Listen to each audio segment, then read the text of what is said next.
Jamaah, oh jamaah. Alhamdulillah. Alhamdulillahirabbil alamin. Kembali lagi di Islam itu Indah. Sebelumnya saya mau mengucapkan mohon maaf yang sebesar-besarnya kepada jamaah ya. Karena memang banyak banget pertanyaan yang masuk.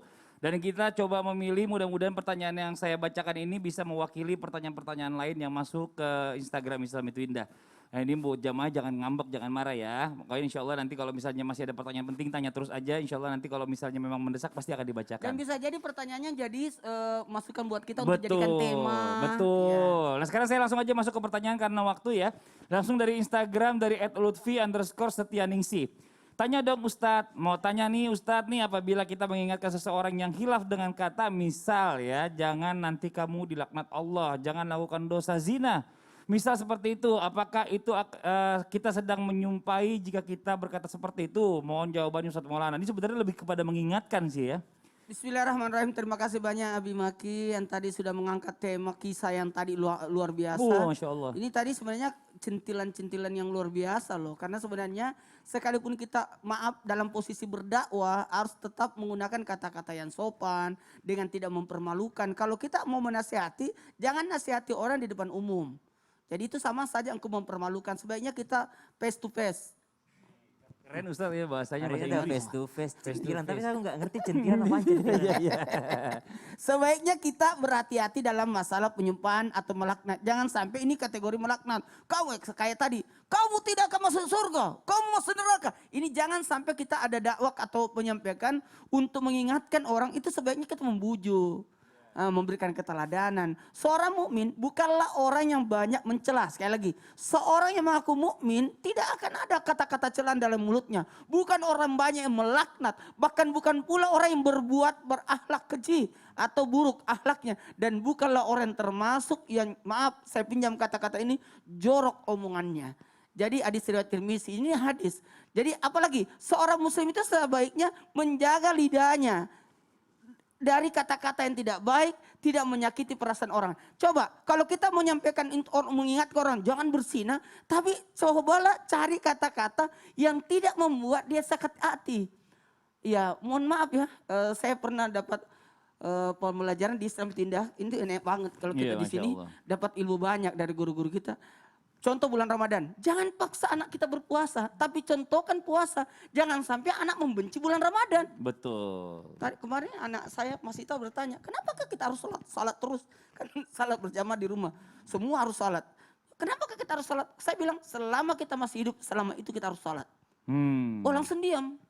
Jadi kita lihat bahasa dengan siapa kita berbicara. Betul. Lalu ingat, sebaiknya kalau ada yang seperti ini, doakan dia supaya dapat hidayah. Karena bukan kita yang menyebabkan mereka dapat ibaratnya berubah, bukan. Ya. Seandainya Nabi yang bisa merubah, kenapa pamannya Abu Lahab? Nggak usah jauh-jauh, Nabi. Aduh, sebenarnya tingkat kesadaran itu kita kasih ke contoh kata-kata yang baik. Lalu doakan mereka supaya dapat hidayah. Kayak yang memberi hidayah itu mereka itu adalah Allah. Ya. Nah kalau buat mbaknya tadi ini kayaknya sih aman ya insya Allah ya. Karena mbak ini ngomongnya jangan nanti kamu dilaknat Allah. Jangan lakukan dosa zina. Kalau kata-kata itu, tapi karena sebaiknya dia jangan nggak ada demi kata-kata. Allah. Mbak akan dilaknat Allah. Itu nggak mungkin. Nah, Ya, gini, nggak begitu mbak, bagus bisa kok. tambah sedikit lagi. Ya. Kalau mau menyampaikan, jangan sampaikan sesuatu laknat atau keburukan. Tapi engkau akan disayang Allah kalau kamu salat. Engkau akan disayang Allah.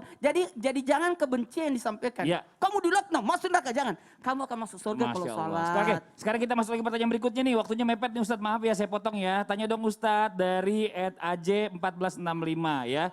Ibu saya sering sumpahin saya dan kakak-kakak saya sejak kecil. Sekarang kami di bawah kuasa ibu semua. Kami menjanda karena sumpahnya ibu. Nah kita kan nggak tahu nih sumpah ibunya nih apa nih Ustadz Abi Makin. Tapi kayaknya akan jadi janda nih anak-anaknya gitu. Iya, ini gimana nih Abi menghadapinya di punten? Subhanallah. Jadi begini, langsung ada yang perlu disampaikan. Yang pertama minta kepada ibunya, mungkin senangkan ibunya, ya.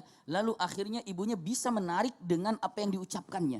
Mengatakan, ya Allah mohon maaf atas semua yang saya sampaikan keliru sehingga anak saya menjadi seperti ini. Minta maaf pada Allah Subhanahu wa taala, selesaikan. Ini untuk seorang ibu kepada anak apabila cinta, iya, dan apabila sayang, dan pastinya ibu itu tidak tidak akan pernah berhenti untuk menyayanginya. Hanya sekarang anaknya harus meminta kepada ibunya untuk menyelesaikan dan melepaskan. Kenapa? Ini bahaya doanya, ya. Dan berarti punten sekali nomor satu, pertamanya ada jangan sesekali seorang anak memancing-mancing perkataan ibu yang sehingga ibu itu bisa mengeluarkan kata-kata yang punten parah atau tidak baik. Yang kedua, tolong ibu sabar, jangan sampai mengeluarkan kata-kata yang buruk untuk anaknya karena ini bahaya.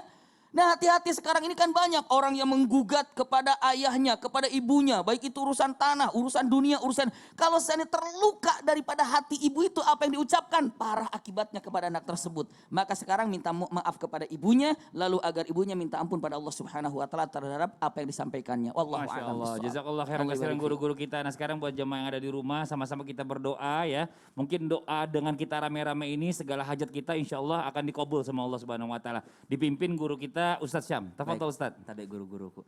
بسم الله الرحمن الرحيم الحمد لله رب العالمين اللهم صل على سيدنا محمد وعلى آله وصحبه وسلم بسم الله الذي لا يضر مع اسمه شيء في الأرض ولا في السماء وهو السميع العليم اللهم إنا نسألك علما نافعا يا الله بريكا كامي علم ينبر منفعات ورزقا طيبا dan berikan kami rezeki yang baik وشفاء من كل داء وسقم ya Allah berikanlah kesembuhan bagi saudara-saudara kami yang sedang sakit ربنا آتنا من لدنك رحمة